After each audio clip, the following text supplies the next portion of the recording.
Hey guys, welcome back to my channel. It's me, Keema, for Keema Home Interiors, and I want to thank you so much for joining me. If you're new here, please subscribe. Think about it, okay? Hit the notification bell button. Leave me a comment. I would love for you to follow me on my Instagram because that's where I talk to you the most. It will be down below. But since we get all of that out of the way, today I'm showing you how to make...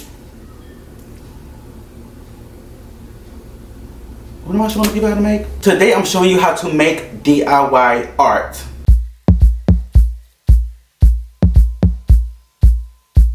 If you've been following me, you know that I've been making over my first client ever, the Belcher residence.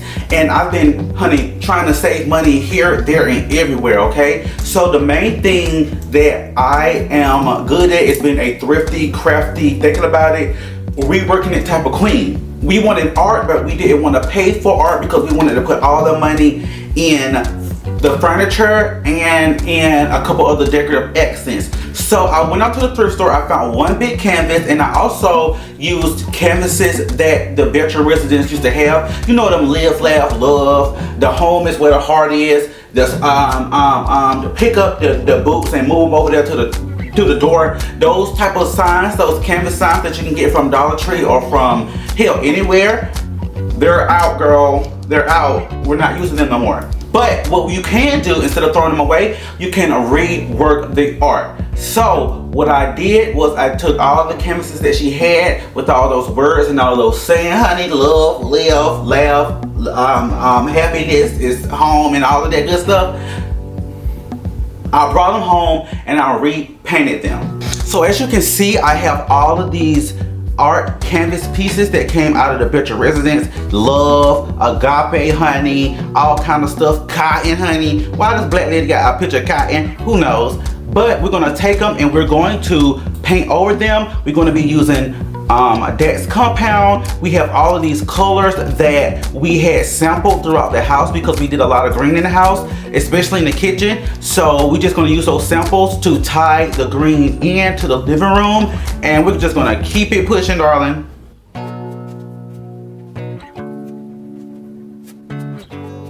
So what I'm doing is I'm taking the joint compound and I'm putting it on the canvases just randomly, nothing too special, nothing to be concerned about. You just want to slap it on. There are different type of ways that you can do texture and stuff like that, but here I'm just putting it on randomly.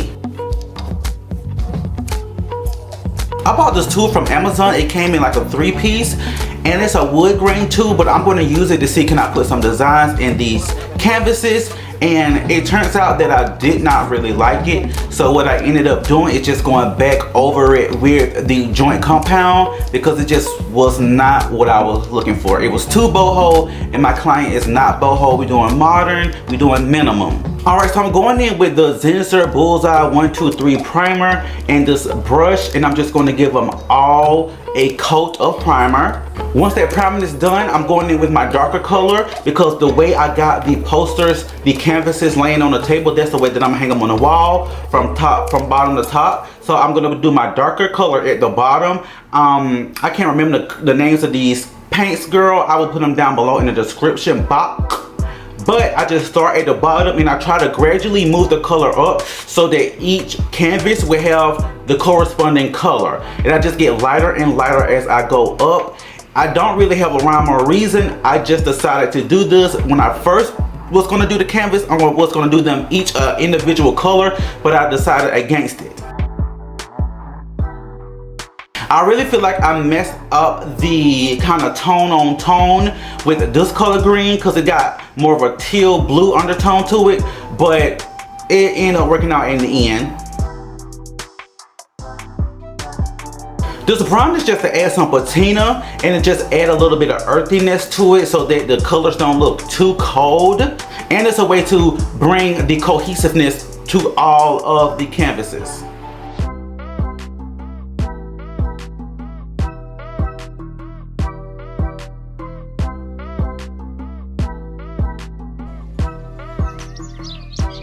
Girl, I get the most creative, the most antsy at the earliest times in the morning. I'll be in the bed, honey, and I jump up and I'm like, let me go do something. So this is the canvas that I purchased from the thrift store. I think I paid like $3 for it.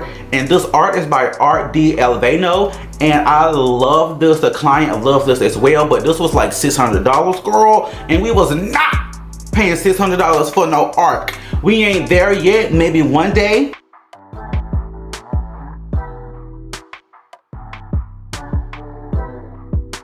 Look at it. Dang. So I went and got this big all-purpose joint compound from Ace Hardware. This was $9.99. I think like $10.47 with tax. So we can finish this out. I'm not playing with you. I'm not playing with this poster.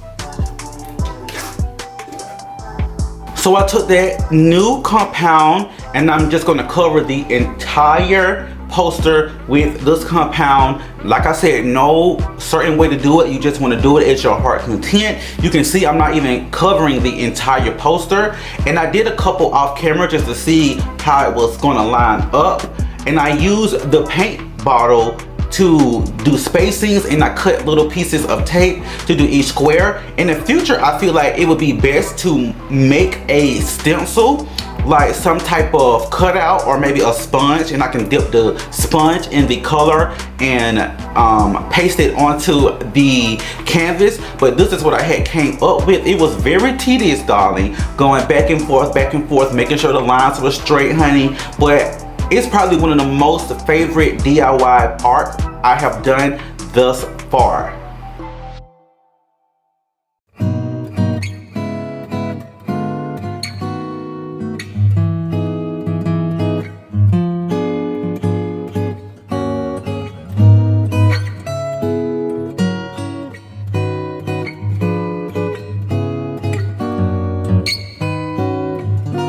I think it took me like 3 days to do this because I hate repetitive work. I hate doing the same thing over and over and over again. So like I'll do it, I'll get done, I'll come back, I'll do it, I'll get done, I'll come back. That's just how my brain works.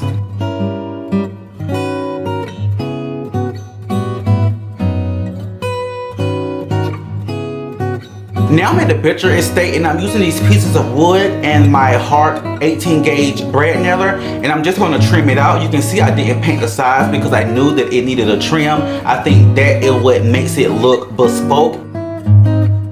Alright, so I'm taking this piece of tape and I'm lining it up with the hooks so that when I put it on the wall I know exactly where I'm going to put my nails in the wall, so I don't have to be perpetrating and escalating things like this. Hammer the things in the wall.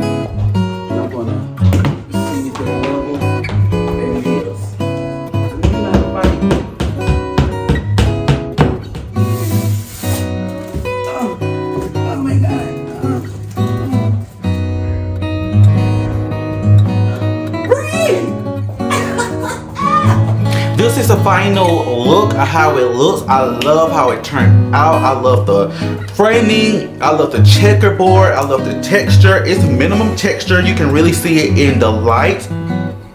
I love the color combination. I'm just so blown away by my skill, honey. Every time my skill just outskill itself, darling. Now let's talk about the first art that I did. We ended up not going with it because it just was not the right tone for the room. It kind of was a little bit sad on the gray walls. So we decided not to put the 6-piece art installation up, is like what I like to call it. So I'm going to show it to you here in my house, girl. And you know what? If one of y'all want it, comment down below. Follow me on Instagram and hit me up on Instagram and I will gladly send it to you. Okay? I want to thank y'all so much for watching. I want to thank you so much for subscribing, honey. I want to thank me for entertaining you dolls. If you copied this, please show me on Instagram. I would love to see it. I would love to share it. I would love to talk about it, darling. And make sure you subscribe. Make sure you like and make sure you comment. I'm trying to grow my channel, honey. And I will see you on the next one.